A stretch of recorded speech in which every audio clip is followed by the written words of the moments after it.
In today's show, the Big Texan makes a huge difference and a landmark game at a famous venue. Hi, I'm Mark Bickley and welcome to the Crows Show, brought to you by the all-new Pork Belly Deluxe Burger, only at Hungry Jack's.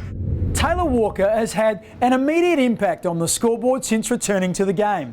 But as a veteran of the team, he's making an important contribution in another role. And Tex is enjoying every minute of it. Righto, start this side, so then we can get off the mat.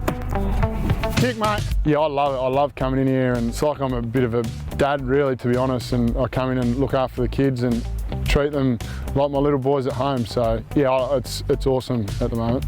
They're like sponges, so they absorb everything you say and then they'll go and try it, and sometimes it works and sometimes it doesn't. Hold, quick turn. Hold. Now come. For me, number one is I've got to play my role and perform every week, but it's being able to educate our young kids to fast track them and hand over some of my experiences. So obviously a main session is a chance to do that, to make mistakes, to try things, so that when we play the game, they've already made the mistakes and they've learnt from it. So that's a big thing that's the way I want to lead, and that's the way I'm trying to leave a legacy with the young kids. And hit, punch. Great punch. Go at him, go. Keep drawing him back. Yeah, right here. Quick turn, face the game. Hold it, wait. Rails has been awesome. Like, he's very clear with the way we want to play. Number one, we want to compete really strongly. It's in the air and on the ground, which I think we're going really well with at the moment. And then our ability to pressure the opposition and not give them easy outs. So those two things are the keys to our forward line. And when we do that, we play really well. Taylor has been one of the great leaders of our football club. Now, tonight marks our 100th game here at Adelaide Oval. I could never imagine a home away from Football Park, but you can't argue this is one of the country's best venues to watch AFL. So let's remind ourselves of the Crows' first ever goal at the Oval and look at how the game day experience has improved over the years. I can't believe that it's already 2022 and that game was back in March 2014. It's gone in the blink of an eye. Hands it back to Johnston. They're dead eye from outside 50 for the Crows. First goal at the new Adelaide Oval. Until I got delisted, I sort of got told I kicked the last Amy Stadium and first Adelaide Oval, which I'm not sure if that's the best way to be remembered. Eddie the Crumb dances around a couple, hits the square.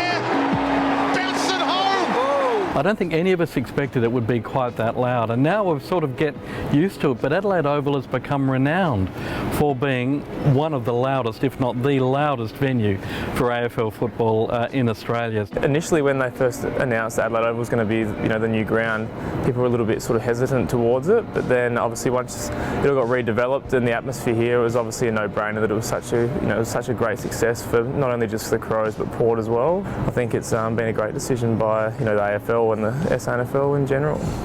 Flicked out to Jacobs. That's going to hurt Paddy Ryder. It feels quite extraordinary. I can't believe that it's 100 games that the Adelaide Football Club will have played here on Saturday night. It's gone so quickly. In some ways, the last 8 or 9 years have just flown by. We are now looking forward actually to the next 100 games. I think we need to make sure fans want to come here to the Adelaide Oval to watch the Crows in action live. There's nothing like live.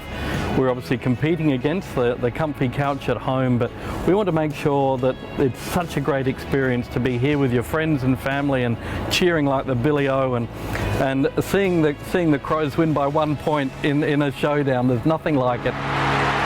The scenes at the Adelaide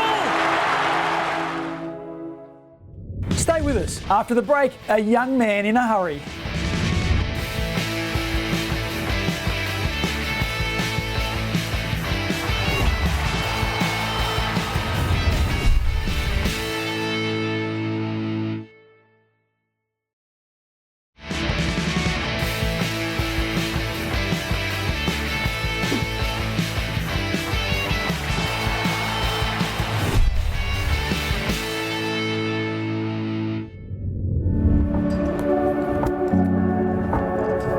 This is Maggie. My partner and I got her end of September last year.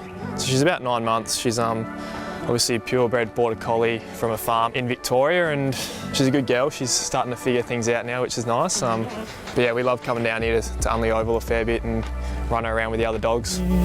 Go. Good girl. Come here. Too interested in the ball, aren't you? She loves the footy. I got her onto them pretty early, and she loves taking ground balls, Maggie. Whenever there's a footy out here, she's all over it. I think next year she'll probably be able to come for runs with me and stuff like that, but it's good to just stay mentally switched off football and be able to get out of the house. I think it's good for everyone. Pick 56, Sydney Swans, Jordan Dawson, Sturton Road Football Club. It was a great time in my football career, I think. Sort of that unknown of whether you're going to get drafted, and being able to play out here. As the Sample guys know, the fans are pretty vocal and very passionate, and just being able to play footy, and I'm very thankful for the Sturt Footy Club, and it's really nice to be living close to here and seeing a lot of the boys around that I played with. Oh, great hands. That is a teenager playing his first game of senior football, Jordan Dawson. Long kick towards the wing. Dawson! Massive grab. Growing up, like watching the showdowns and those sorts of things, definitely took a lot of pride in watching the Crows play and win, and probably became a bit more real last year speaking to Nixie and the Crows, and I suppose that's when I sort of realised it might become a reality, and definitely to play for a team that I barracked for as a kid was a real bonus. Being able to lead on and off the field is something that I've always sort of tried to do. That was one of my biggest reasons sort of coming to the Crows, was being that older guy, sort of 25 now, with a younger group. It was definitely pretty enticing to be able to have a leadership stance, whether that's in the leadership group or not. I think I know what it takes on the field, so I'm just trying to do my best from that sense and lead by example and with voice. Jordan Dawson, in his first showdown, has the game on his boot. Every kid dreams of, I remember kicking out the front of my house when I was growing up, through the post at home on the veranda, and it's sort of one of those things where you practice at those times. You give yourself, 5 points, you need to keep the goal sort of thing. So it's definitely something I'm going to reflect on probably more at the end of my career, and I dare say when I have kids I'll probably gloat a bit about it. Just to get the first win as well with the new club was the most important thing for me. It's only one man to cover himself in glory. It's coming back. It got there. Jordan is already showing leadership credentials. Now, there are some highlights in a game that stay with you for a long time. Let's call them Whopper Moments. And this season, thanks to Hungry Jacks, players have been recalling their favourite Crows memories. So, let's see who's with Tom Doedee today. All right, time for another Whopper Moment. I'm very excited for this one. We're joined by young gun, Zac Taylor. How are you, mate? Good, mate. How are you? Very good, mate. It's good to have you on. I'm very excited. Start us off. What do you got for us? Your Whopper Moment. Yeah, so my Whopper Moment will be Brett Burton mark against Carlton. Not sure what round it was, but yeah, it was a while ago. Unreal mark, and just remember it. Tip it. Burton. Oh! That's one of the marks of the century. Burton's back big time. Were you born when that mark was taken? Yes, I was, yes. You were? You obviously didn't watch it. You don't remember it live, I don't imagine, because you would have been pretty young. Probably not, no. But you've watched the highlights? Yeah.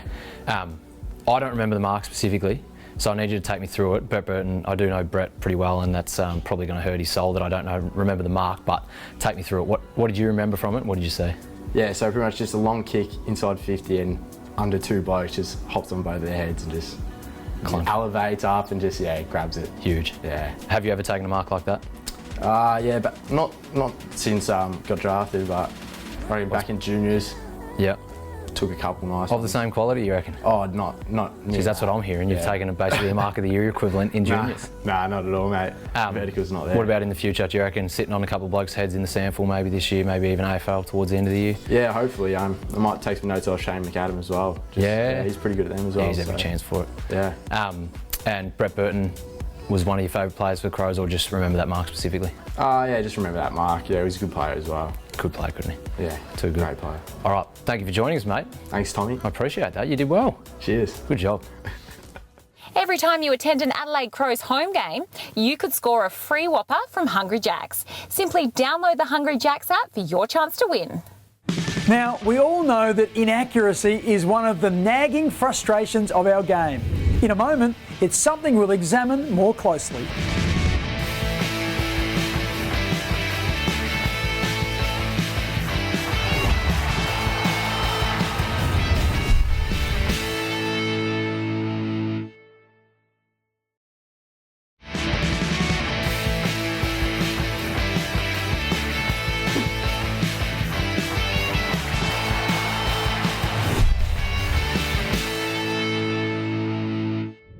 Wayward kicking for goal can cost clubs dearly, and this year all teams have been guilty of squandering countless chances. So, what do the Crows do to correct the problem?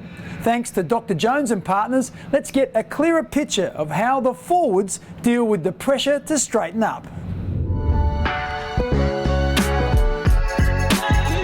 As a footy club, we train it pretty much after every drill. We'll do some goal kicking under fatigue. We'll get the guys to sprint, and then they'll have a few shots on goal, whether that's snaps or set shots on goal. So we get a fair few kicks in training, especially the guys up the forward end will have a lot of shots after training as well. So, and that'll be done 2 or 3 times a week. Backs, mids, forwards, they all do it together. And I said, yeah, under fatigue is that important part of it to replicate a game. It's been bizarre. Dawson gets another crack at it and loads up, and hallelujah. Yeah, Matthew Wright, former Crow, noted goal kicker. He's the goal kicking coach and he's been doing it the last couple of years, and yeah, we've had pretty good results, especially with our set shots. Our set shot accuracy has been pretty strong because every body's different, the biomechanics are different, so yeah, we film their goal kicking and we go through it with them on what the best technique works for them, obviously talking to them, but they like to talk to experienced guys like Tex who helps out as well, and a very noted goal kicker.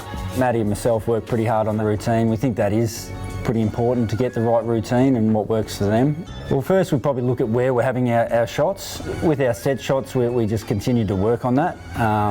Some of the snaps and on the run, especially with the younger guys, sometimes it can be even their core or their strength over the footy, so there's things like that we need to look at as well. It inside for Law, gave it back away again, outside of the boot. Oh, well, I was at Geelong at that time and I was the forward coach when Stevie was. He did it better than anyone, and I believe if you're on the angle, you should have the snap for sure. I'm not sure straight in front, I'd prefer to have a normal set shot, but yeah, on the angle, ability to hit the side of your foot and let the ball do the work and curve around is the way to go. Over the years, goal kicking is one area of the game which hasn't really improved. Now, someone who didn't bother the scorers all that much was Big Sam Jacobs. You can catch Sauce and Tomo on the Crows radio show every Sunday morning at 9 on Triple M. This year, the Adelaide Crows are asking you to silence the siren.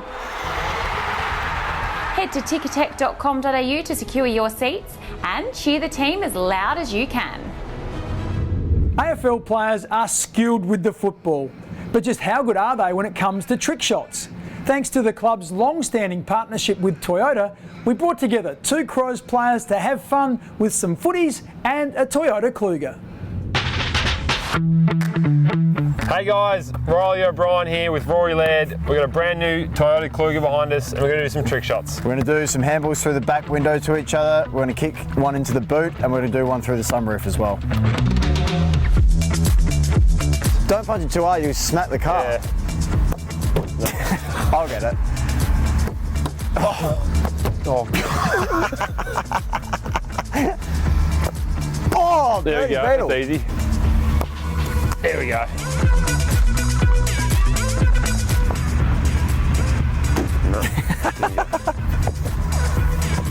How?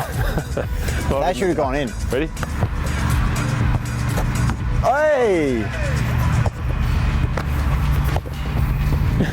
Dawson! First go. Oh! Ba-bam. Came back to me though. Oh, okay. Dawson. Oh! There you go. Okay, what's this one? Oh. Thanks for joining us, guys. That was a bit of fun. Time to hit the road, Rory. Peter Carey was a giant on the field and now he's a power behind the scenes at Glenelg. Shortly, we'll catch up with the man they call Super.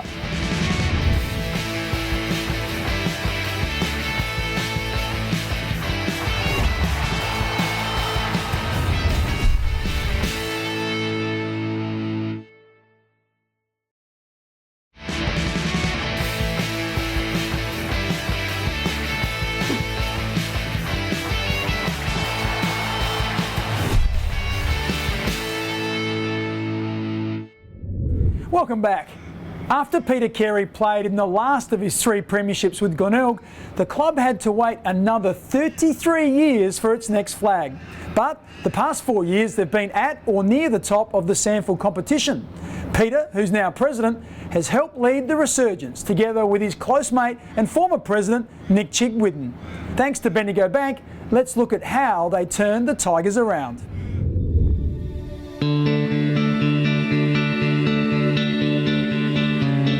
It was very serious. We weren't worried about winning games of football. It was more about trying to make sure we could keep our doors open. We had a lot of long-term debt from a function centre that was built back in 2000, and that was sort of killing us. Also, I suppose we weren't having success on the field, which makes it hard for sponsors and for members and for attendances to games. All those things combined put us into a pretty tough position. Initially it was really, I suppose, stop the bleeding. So we really reduced all our expense base and our cost base. We put on a new CEO in Glenn Elliott. Then it was meeting with all our key stakeholders, the City of Holdfast Bay, the ANZ Bank, our key sponsors and supporters, our suppliers. And we had Save the Tiger Fund. I wasn't on the board at that stage, and I remember Chiggy asking me to help out with raising some funds for the club. And we were lucky. The City of Holdfast Bay supported us. The bank certainly provided some support, and some of our sponsors and some of our members certainly helped.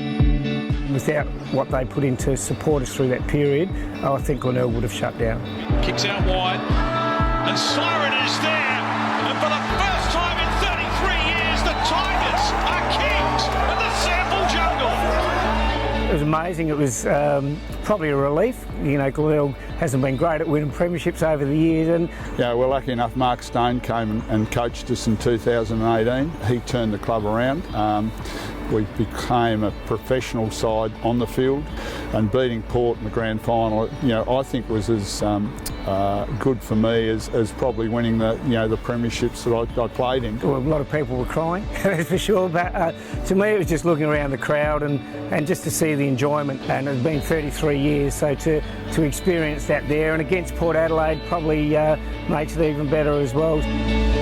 Through that whole period where things were tough, we weren't trying to get quick success and maybe win a flag or get us in a good spot for 12 months. It's about building a culture, and I think we've done that really well. I think we've got that real one club sort of, I suppose, feeling where the women's teams are as important as the men's, and their kids coming through, and it just seems to be blending really well. And I think that all goes well for sustained success. The Tigers are certainly in good hands with Peter and Nick. Okay, now's the time to find our Crow in the Crowd. Each week, when you take a photo of yourself or a friend at one of our games and post it on social media, make sure you use the hashtag WeFlyers1. So many to choose from, why don't we settle on you? Please email faceinthecrowd@afc.com.au with photo ID to claim your prize of 2 tickets to Toyota's exclusive Hilux Hill at Adelaide Oval. Matthew Nix generously gives his time each week to answer a fan's question. This time, thanks to Flight Centre, Anthony of Adelaide wants to know if the coach is confident in his team's ability to score enough goals given the inexperience and inconsistency of his forwards.